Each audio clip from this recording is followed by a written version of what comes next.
मर्यादा भंग नहीं होनी चाहिए।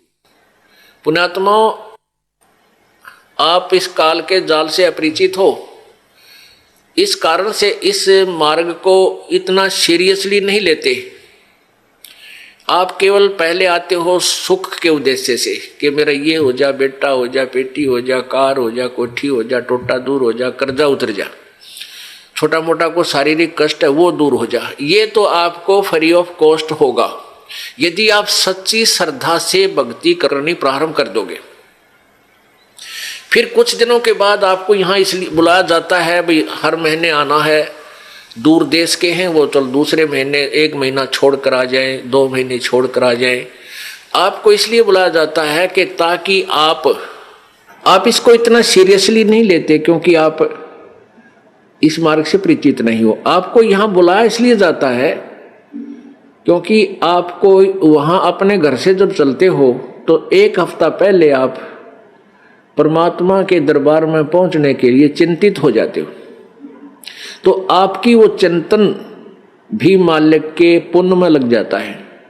कोई कार्य को आगे पीछे करते हो, किसी से छुट्टी लेते हो, घर वालों को मीठा बोलते हो कि मैंने जाना है, कहीं ये ना कर दे, और फिर आप वहां से यहां तक आते हो। नंबर 1 तो आपको धनी बनाना है, राम नाम का, भक्ति का धनी बनाना है।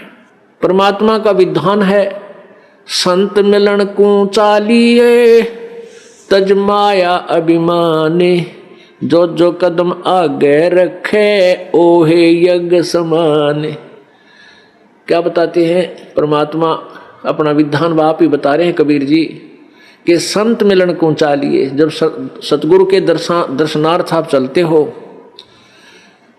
अभिमान तज माया अभिमान, किसी प्रकार का भी आप में अभिमान नहीं होना चाहिए, ना धन का हो, ना पद और पोस्ट का हो, किसी प्रकार का नहीं हो। जैसे एक रोगी व्यक्ति जिसको पता लग गया कि तेरी जान जाने वाली है और वो डॉक्टर के पास जाता है, चाहे वो कितना बड़ा अधिकारी है और कितना पैसे वाला है, वहाँ वो अपनी उस पोस्ट और पैसे को नहीं आगे रखता, उसका दिखावा नहीं करता, अपनी जान बचाना चाहता है। डॉक्टर जहाँ कहता वहीं लेट जाता है, कपड़े उतारने को कहता तुरंत उतार देता है, कोई रिपोर्ट करवाने के लिए संकेत करता लिख कर देता, तुरंत उठकर चला जाता है।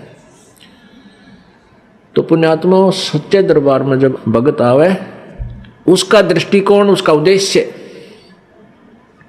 उसका भाव ऐसा होना चाहिए जैसे सीरियस रोगी, सीरियस पेशेंट और हॉस्पिटल में जाता है,